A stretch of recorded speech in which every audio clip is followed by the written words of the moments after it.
네, 안녕하세요. 시청자 여러분들. 한 주간 정말 힘든 시장 고생 많이 하셨습니다. 저도 이제 어제까지 시장을 좀 바라보는데 주 후반 마지막 날은 조금 좀 기대를 좀 할 수 있지 않았을까?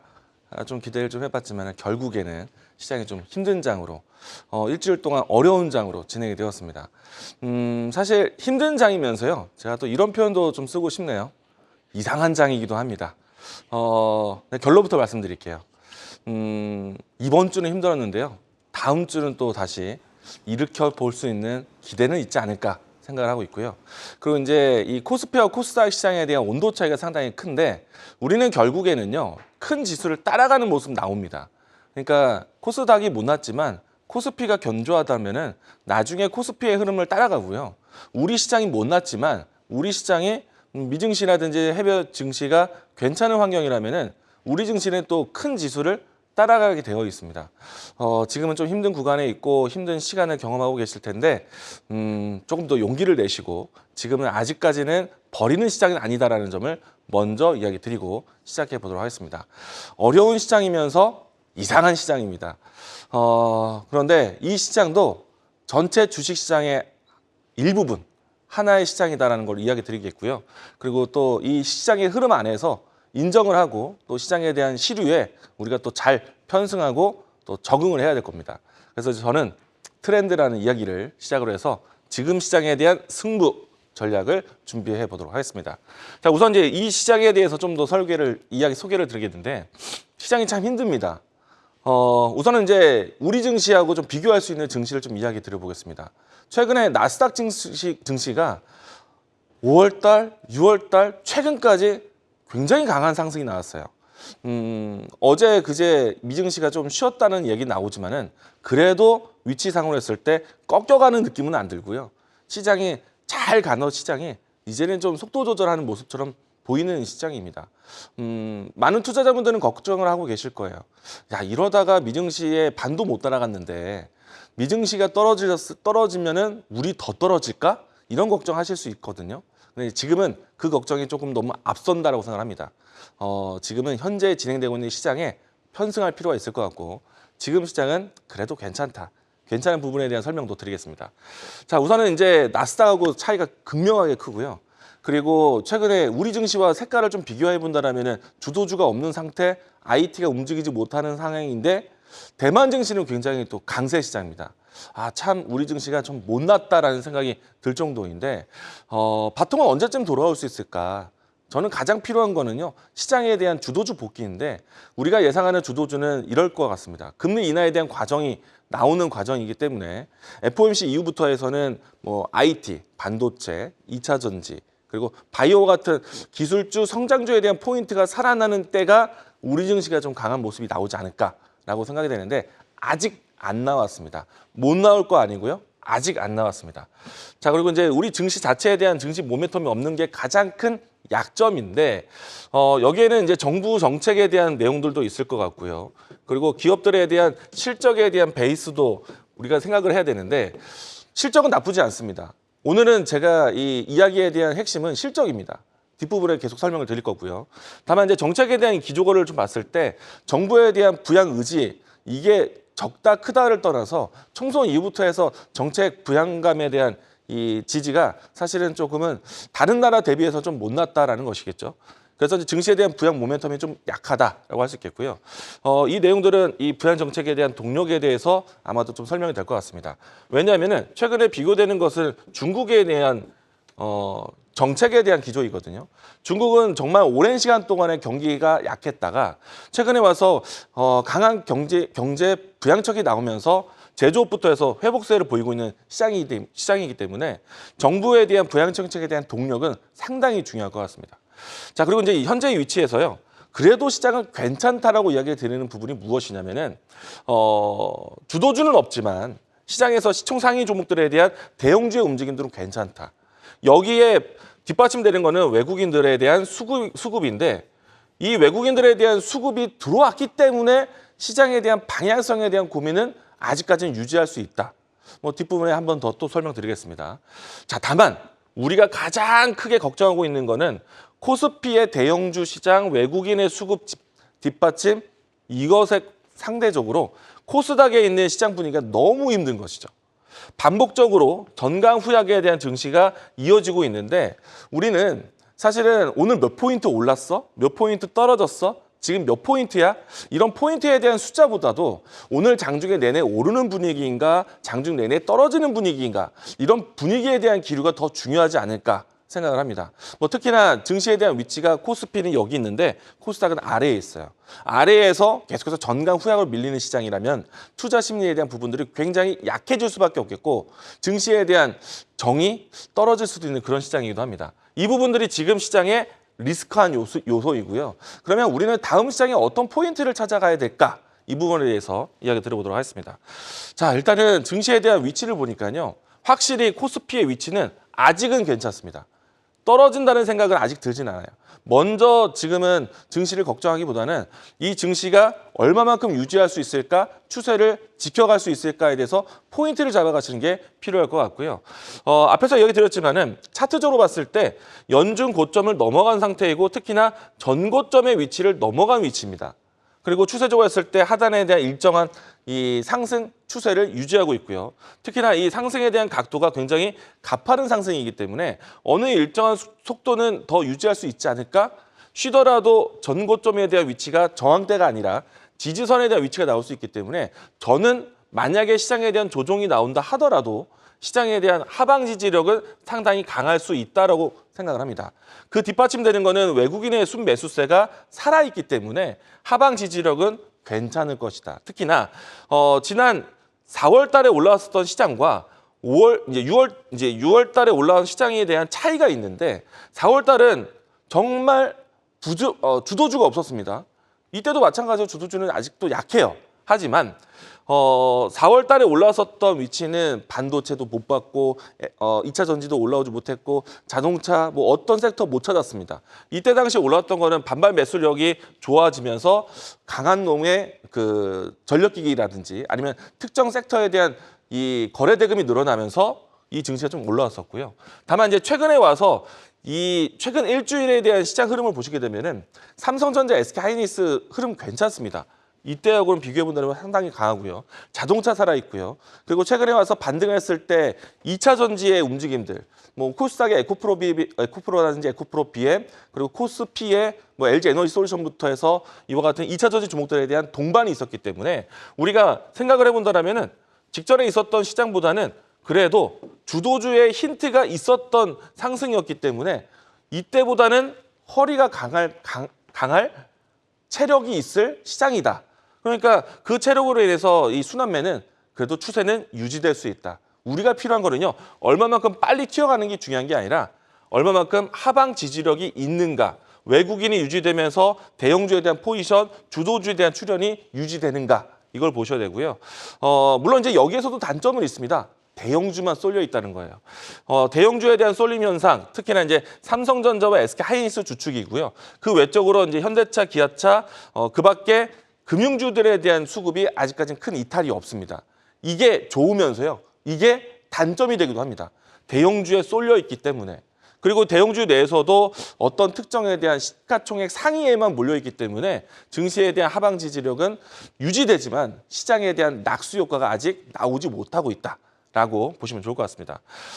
그런데 낙수 효과는 분명히 나올 거예요. 앞에서 이야기 드린 것처럼 지금에 대한 시장에 대한 온도차는 있지만은 결국에는 큰 지수를 따라갈 것이고 그 큰 지수에 움직였던 산업에 대한 움직임들이 결국에는 낙수 효과가 나올 것인데 일단은 증시가 안정적인 것을 확인을 해야 됩니다. 그러려면은 가장 중요한 거는 외국인의 수급입니다. 자, 우선은 이제 코스닥도 먼저 보고 외국인의 수급을 비교해 보도록 하겠습니다. 자, 우선은 코스피는 뛸 때 코스닥은 기고 있다라고 할 수 있는데 앞단에서 제가 이제 코스피에 대한 주가 위치를 보여드렸습니다. 코스피 같은 경우는 전고점을 넘어간 위치에서 신고가 위치에 있죠. 그런데 코스닥 같은 경우에는 연중 고점은 물론이고 전고점의 위치까지도 도달하지 못한 위치예요. 참 못났다라는 생각이 들고요. 코스피와 코스닥에 대한 지수 차별화, 양극화, 온도차가 크다 보니까 일단은 코스닥에 있는 종목군들에 대해서 많이 보고 계시는 시청자분들은 어려웠었다. 라고 할 수 있겠고요. 그리고 이제 다만 최근에 와서 이 코스피 같은 경우에는 미국에서도 나타나고 있는 현상 그대로이거든요. 미증시 내에서도 엔비디아, 최근에서 브로드컴, 델, 마이크론 이와 같은 종목들 또 애플 이와 같은 빅테크 기업들 IT에 대한 쏠림 현상이 미증시 내에도 있습니다. 자, 그러면은 우리 증시의 대형주 기술주에 있는 코스피가 당연히 따라가는 것이고요. 다만 빅테크의 환경이라든지 AI 산업에 대한 환경이죠. 그리고 대형 기술주 삼성전자, SK하이닉스, LG에너지솔루션, 기타 등등 IT 섹터들 그러면 그 기업들이 가지고 있는 산업들은 낙수 효과 나올 거예요. 아직 안 나왔어요. 그래서 이제 그 포인트를 좀 기다려자라고 이야기 드리겠고요. 다만 이제 코스닥에서 가장 고통스러운 거는 반복적인 전강 후약에 대한 장중 흐름. 이게 또 이제 악재인데 이 악재에 대해서 우리가 노려야 되는 포인트는 있습니다. 자, 우선은 이제 시장이 금요일장도 빠졌고 목요일, 수요일, 화요일, 월요일 지난주도 전강 후약에 대한 시장 분위기가 굉장히 반복적이었다. 그리고 이제 코스닥의 일봉 차트를 보시면요. 왜 이렇게 음봉이 많습니까? 음봉이 많다는 거는 뒷심이 없다는 얘기예요. 자, 그 말은 장 초반에 떠서 출발하더라도 뒷심이 없는 장 때문에 올라갔던 것도 내려오고요. 못 갔던 종목들은 또 시장 따라 내려갑니다. 그러니까 요즘 시장에 대한 특징은요. 지수에 대한 하락 포인트보다 올라갔다 하더라도 전강 후양으로 빠지다 보니까 지수가 실질적으로 떨어진 것은 금요일장에서 마이너스 0.56 빠졌는데 시장에서 하락한 종목에 대한 개수는 코스닥에서 1,200개가 하락을 했어요. 뒷심이 없기 때문에 그렇습니다. 근데 이건 기회예요. 왜 그러냐면은 시장에 대한 위치는 오랫동안 전강 후약으로 투심이 계속 밀렸다, 답답하다, 많이 빠졌다라는 인식이 되기 때문에 이 안에서 올라오는 400개에서 많게는 600개 정도의 종목들은 강한 매수세가 출현합니다. 강한 매수세는 강한 거래 대금을 동반을 해요. 그래서 장대 양봉이 그래도 없는 시장이 아닙니다. 거래 대금이 크게 몰리는 시장이기도 해요. 저는 이 포인트가 코스닥에서 개별주 매매하신 분들에게는 상당히 좋은 시장이라고 얘기를 합니다.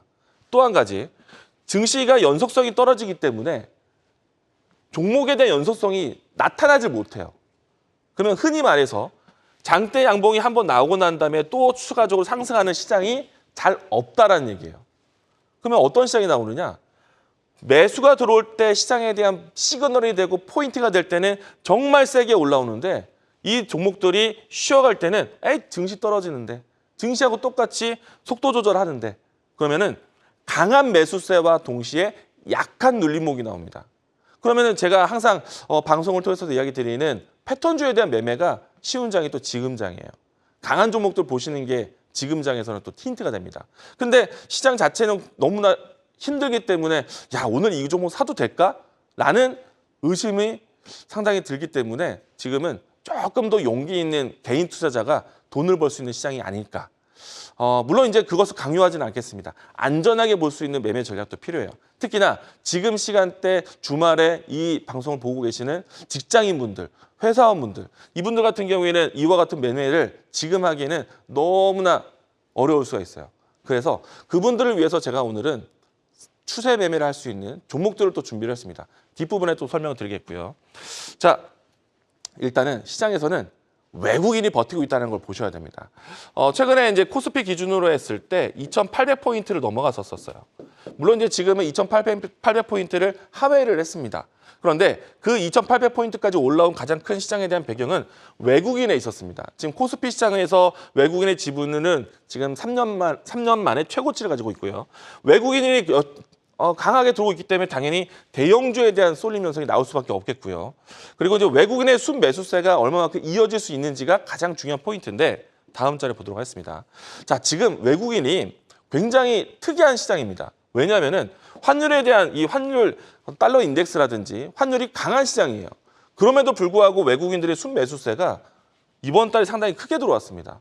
올해 누적으로 했을 때 지금 현재 21조 원인데 이 21조에 대한 규모는 3년 만에 코로나 위기를 지나고 나서 3년 만에 최고치입니다. 그러면은 외국인은 우리 시장에 대한 매력을, 우리 시장에 대한 밸류에이션에 대한 평가를 긍정적으로 보고 있다는 얘기예요. 그러면은 시가총액 상위 종목들에 대한 선택이 시가총액 상위 산업에 대한 순환매로 나올 수가 있습니다. 아직 차이가 있을 뿐이에요. 그래서 외국인의 수급은 언제까지 이어질 것인가에 대한 포인트를 보셔야 되는데 지금 최근에 와서 강달러 현상이 얼마만큼 갈 수 있을까를 보셔야 됩니다. 그러면 최근에 상대적으로 유럽의 유로화에 대한 약세 흐름이 나오고 있어요. 유럽의 정치적인 리스크가 발동되고 있습니다. 그러면 강달러 현상이 이어질 수밖에 없어요. 물론 이제 앞에서 있었던 히스토리들이 있는데 이 부분에 대해서는 시간이 좀 한정적이기 때문에 제가 이 내용들은 방송에서 못다한 이야기 시간에서 설명드리도록 하겠고요. 지금 여러분들은 최근에 대한 시장에 대한 리스크가 강달러 현상을 만들고 있다. 그리고 이제 금리 인하에 대한 카드를 꺼내는 시점이기 때문에 경제 카드를 꺼내는 미국에 대한 주도를 집중할 수밖에 없습니다. 그럼 강달러 현상이 진행되는 과정, 특이하지만은 이와 같은 시장 환경에서는 환율에 대한 변동성 우리는 볼 수밖에 없다라고 얘기 드리겠고요. 다음 자료 보도록 하겠습니다. 그리고 이 현상은요, 상당히 장기적일 가능성이 있다. 자, 우선은요, 지금 현재 미중 갈등이 상당히 심합니다. 그런 상태에서 미국에 있는 그러니까 지난 이 구간을 이야기할 건데요. 이 앞에 있는 내용들은 사실 너무나 과거 차트이고 이 부분에 대해서는 제가 방송에서 못다한 이야기를 좀 전해드리겠고요. 지금 현장 같은 경우에는 트럼프 정부 이후부터 해서 리쇼어링. 자, 우리 미국 안에서 생산을 하고 미국 안에서 제조하고 만들어서 미국 안에 공급을 하여라. 그래서 리쇼어링, 그 내용이 또 IRA 법안이지 않습니까? 이 내용들이 지금 투자, 막대 그래프를 보시게 되면은 미국 해외에 대한 투자가 아니라 미국 안으로 투자하는 것에 대해서 자금이 진행되고 있다는 것이에요. 그런 상태이기 때문에 강달러에 대한 기조는 상당히 오래될 수 있고 그 부분에 대한 미중 갈등이 전반적인 산업에 대한 배경이 될 수가 있어요. 그러면 환율에 대한 포인트는 지켜봐야 되는 겁니다. 자, 우리는 다음 주 시장과 다음 시장을 이런 전략을 가질 거예요. 외국인들이 얼마만큼 매수세를 들어오는가를 계속 포인트를 보셔야 돼요. 살아있다면 증시는 떠나면 안 됩니다. 매매를 하셔야 돼요. 그럼 물론 이제 빅테크에 대한 쏠림 현상과 코스피의 대형주 쏠림 현상은 우리가 풀어가야 됩니다. 낙수 효과에 대한 포인트를 지켜보셔야 돼요. 그런 상태에서 환율에 대한 내용들을 보실 거고요. 만약에 리스크가 나온다면 이 부분에 대해서는 앞에서 이야기 드린 것처럼 강한 매수세에 대한 선택적인 옥석거리가 나올 수 있습니다. 그래서 우리는 전략적으로 이렇게 갈 거예요. 자, 지금 현재 달러 인덱스에 대한 환경과 외국인의 수급이 뒷받침되고 있기 때문에 우리는 수출 호조에 대한 수출주를 지켜보셔야 됩니다. 대표적으로 수출주에 대한 산업은 자동차, 조선, 화장품과 같이 해외 매출, 최근에 실적 잘 나온 회사들이 모두 다 수출주거든요. 이게 이제 코스피 시장에서의 전략이고 코스닥 같은 경우에는 저가 매수세에 대한 유입을 타이밍을 보셔야겠죠. 앞에서 얘기드린 것처럼 강한 매수세가 출현할 수 있는 종목들, 다만 약한 눌림목이 나올 수 있는 N자형에 대한 파동을 볼 수가 있습니다. 이런 패턴주가 살아있는 시장이에요. 자, 오늘은요. 제가 코스피에서 그리고 이제 수출주에서 볼 수 있는 포인트를 이야기 드리겠고요. 안정적인 추세 추종에 대한 내용들을 전달하겠고 직장인분들이 많이 보셨으면 좋겠어요. 그리고 이제 이 방송에서 못다한 이야기에서는요. 강한 매수세에 대한 저가 매수세에 대한 관심 종목에서 제가 소개를 드리도록 하겠습니다. 자, 우선은요. 수출주에서 가장 대표적인 건 자동차예요. 북미에 대한 수출 호조가 이루어지고 있고 5월 달에 최대 실적 예상을 하고 있습니다. 자, 시장과 별개로 자동차에 대한 현대차 주가에 대한 흐름들은 굉장히 견고합니다. 역시나 배경에는요. 수급이 있어요. 현대차에 대한 또 기아차에 대한 선택 괜찮습니다. 그런 상태에서 또 부품주에 대한 포인트를 찾아가셔야 되는데 현대기아차가 지금 해외 진출에 대한 협력사 미국하고요. 인도의 시장에 대해서 상당히 기대를 크게 하고 있습니다. 인도의 IPO 이야기가 나왔기 때문에 자동차에 대한 관심도 있죠. 자, 그래서 미국과 인도에 포함되어 있는 자동차 부품 회사들 이런 회사들을 관심 있게 보신다면 추세 추종에 대한 움직임이 갈 수가 있다. 일단은 대표적으로 제가 한 종목을 좀 가지고 왔는데 SL입니다. 자, SL 같은 경우에는 미국과 인도에서 부품 공급하는 회사인데 최근에 와서 정배열이 진행되면서 추세 지속이 나오고 있어요. 조정이 나오긴 했지만은 뒷배경에 외국인의 순매수세가 상당히 전해지고 있는 상태이고 수급에 대한 배경이 되고 있기 때문에 이런 종목들이 추세 추종으로 갈 가능성이 크다라고 이야기 드리겠습니다. 자, 다음은요. 조선주에서 하나 준비를 해봤습니다. 한국조선해양이 상당히 강합니다. 추세 추종을 해서 시장 대비해서 강하고요. 정배열이 진행되고 있어요. 뒷부분에서 이제 수급도 보여드리겠습니다. 이런 종목들이 지금 외국인의 순매수세가 집중되고 있고요. 최근에 기간이 더해지고 있어요. 이런 종목들이 지금 현재 진행되고 있는 추세 추종, 수출 포인트에 대해서 수급이 살아있는 종목들입니다. 자, 다음 종목도 보도록 할게요. 이번에는요. 화장품 종목이에요. 물론 이제 화장품 좋은 건 다 알고 계시겠죠. 그런데 수급이 계속 진행되고 있는 종목들을 보셔야 돼요. 자, 일단은 글로벌 판매 유통을 가지고 있는 실리콘투 같은 경우에는 추세 추종을 해서 계속해서 올라오고 있는 형국이고요. 이런 추세를 유지하기 위해서는 역시나 외국인과 기관에 대한 수급에 대한 편입이 필요할 겁니다. 이런 종목들을 보셔야 되는데 화장품 종목들은 조금은 부담스러울 수도 있어요. 근데 여기서 뚫을 수 있는 미용 관련된 K-뷰티 관련된 종목들을 찾아볼 수가 있습니다. 그래서 제가 소개해드리고 싶은 종목은요. 클래시스예요. 기존에 있었던 슈링크 모델에 대한 부분들도 흥행이었고요. 그 이후에서 새로운 신제품까지도 시장에서 호평을 받고 있는데 추세가 상당히 좋죠. 이 종목에 대한 현재의 위치와 수급도 한번 보도록 하겠습니다. 자, 클래시스에 대한 수급을 보시게 되면은 개인의 매도세는 꾸준한 반면에 외국인의 매수세가 꾸준히 있었던 종목이에요. 이런 종목들이 추세 추종으로 볼 수 있다는 얘기입니다. 한 주 동안의 수출주를 포인트를 잡아야 된다. 외국인이라든지 기관이라든지 수급에 대한 뒷받침이 되는 종목들을 보겠다. 이런 포인트가 살아있는 거겠죠. 하나만 더 보도록 하겠습니다. 자, 이번에는요. 미용 관련해서 제상의약품까지 확대되고 있는 종목 중 하나인데 파마 리서치예요. 최근에 시장 대비해서는 고가권에서 박스권 진행이 되는데 이 종목이 이번에 박스권 돌파할 수 있을까에 대한 포인트를 잡는 것은 추세에 대한 추세 대응, 수급에서 봐야겠죠. 자, 파마 리서치에 대한 수급 봐오시죠. 자, 기관의 집중적인 매수세가 들어오고 있어요. 해외 매출에 대한 달러 환경에서 수입이 될 수 있기 때문에 제가 수출주에서 환율을 이야기 드리는 종목들은요. 대부분 계약과 관련해서 모든 지급이 달러로 들어오기 때문에 고환율 속에서 수출주를 보자라고 포인트를 잡아본 겁니다. 거기에서 추세를 지키고 있고 수급이 뒷받침되고 있는 종목들을 소개를 해드린 겁니다. 자, 만약에요. 이와 같은 추세 추종에 대한 종목 이외에 저가 매수세에서 강한 매수세는 어떤 종목일까? 자, 이 부분에 대해서는요. 제가 방송에서 못다한 이야기로 방송을 준비하면서 또 설명을 드리도록 하겠습니다. 오늘은 여러분들에게 시장에 대한 뒷받침될 수 있는 수급과 그리고 수출주, 환율에 대해서 설명을 드렸습니다.